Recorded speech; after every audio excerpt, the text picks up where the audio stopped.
اعوذ باللہ من الشیطان الرجیم بسم اللہ الرحمن الرحیم فتقبلها ربها بقبول حسن وأنبتها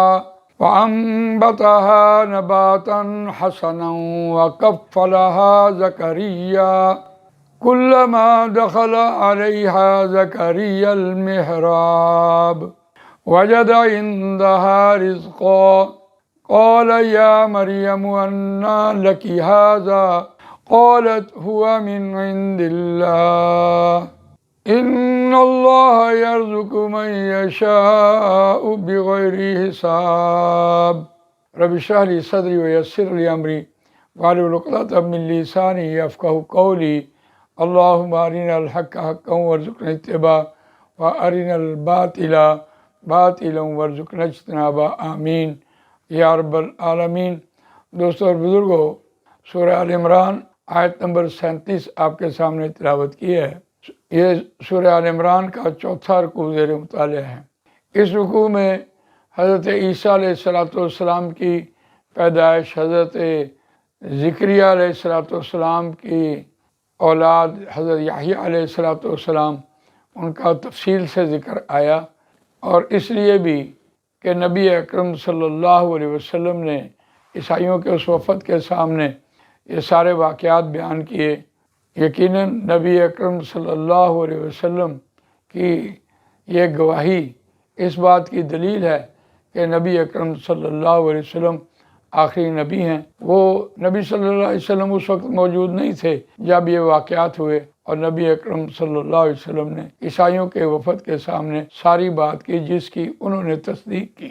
آج کی دنیا میں ان واقعات کا ذکر کرنا ہمارے لیے ایک بہت بڑی رہنمائی ہے کہ آج ہم عیسائیوں کو یا یہودیوں کو یا مشرکین مکہ کو سب کو قرآن مجید کی دعوت اس اعتبار سے دے سکتے ہیں کہ ہمارے پاس قرآن مجید میں ان کی تفصیلات موجود ہیں۔ تو آیت کا روان ترجمہ سنتے ہیں۔ حضرت مریم علیہ السلام کی والدہ نے جو منت مانگی، اس پر اللہ تعالیٰ نے ایک بیٹی عطا کی اور انہوں نے اس کا نام مریم رکھا۔ اب اس کی کفالت کا مسئلہ تھا کہ ان کو کیسے ان کے گرجاؤں میں بھیجا جائے اور وہاں ان کو ایک حجرہ لے کے دیا جائے جس میں وہ عبادت گاہ بنائیں۔ تو اس پر قرآن مجید نے اس آیت میں حضرت مریم علیہ السلام کی قبولیت کا ذکر کیا کہ اللہ تعالیٰ نے ان کو قبول کیا اور ان کی والدہ کی جو منت تھی اس کو قبول کر لیا۔ فتقبلها ربها بقبول حسن وانبتها نباتا حسنا وکفلها زکریا، پس قبول کیا اسے اس کے رب نے بقبول حسن، اچھا قبول کرنا، وانبتها نباتا حسنا وکفلها زکریا، اور اس کی پرورش کی، اچھی پرورش کرنا، وکفلها، اور کفالت کی اس کی، زکریا علیہ السلام نے۔ زکریا علیہ السلام حضرت مریم کے خالو تھے، اور ان کی پھر یہ ذمہ داری ہو گئی کہ انہوں نے حضرت مریم علیہ السلام کی کفالت کی۔ قرآن مجید نے یہاں ایک بات بڑی خوبصورت کی، وکفلها زکریا۔ زکریا جو ہے وہ عربی کے اعتبار سے مبنی لفظ ہے، تینوں حالتوں میں ایک جیسا، اور یہاں یہ فاعل ظاہر ہے۔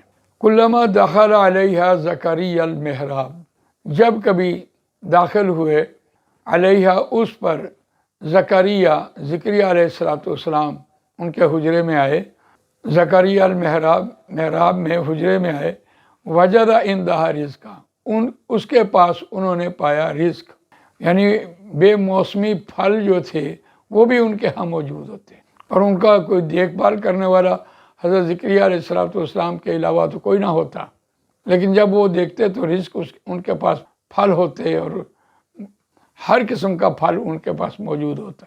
ذرا حیرانگی سے قال یا مریم انا لکی ھذا، حضرت زکریا نے کہا اے مریم انا لکی ھذا، انا کیوں کر، لکی واسطے تیرے، ھذا یہ سب کچھ، یہ مرکب ناقص ہے، انا لکی ھذا، اور اس میں اشارہ اس کے بعد میں لایا گیا۔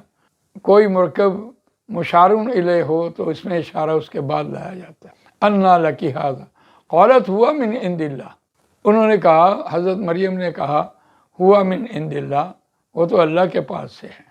ان اللہ یرزق من یشاء بغیر حساب، بے شک اللہ رزق دیتا ہے جسے وہ چاہتا ہے بغیر حساب۔ یہاں ان کی اس کفالت کے اعتبار سے جو بات سامنے آ رہی ہے وہ یہ ہے کہ رزق تو اللہ کے پاس ہے، اور جسے چاہے، جب چاہے، جس طرح چاہے، جتنا چاہے اسے اتنا میسر کرتا ہے۔ ہم جو دنیا میں بھاگ دوڑ کر رہے ہوتے ہیں، رزق کی تلاش کر رہے ہوتے ہیں، اس کی اجازت ہے کہ ہم اپنے بچوں کی پرورش کریں اور ان کا پیٹ پالیں اور حلال رزق کمائیں، لیکن جو وقت مقرر ہے روزی کمانے کا وہی بہترین ہے۔ باقی رات تو سونے کے لیے ہے، اور ہم 24 گھنٹے اسی کے پیچھے پڑے ہوتے ہیں کہ شاید ہم نے اپنے ہاتھوں سے یہ کمانا ہوتا ہے۔ تو اس اعتبار سے، اس اینگل سے دیکھیے کہ روزی تو اللہ کے پاس ہے، جسے وہ چاہے جب چاہے وہ میسر کرتا ہے۔ تو اللہ تعالیٰ مجھے آپ کو قرآن مجید پڑھنے، سمجھنے، اس پر عمل کرنے، اس کو دوسروں تک پہنچانے کی توفیق عنایت فرمائے۔ سبحانک اللہم و بحمدک، نشہد ان لا الہ الا انت، نستغفرک و نتوب الیک۔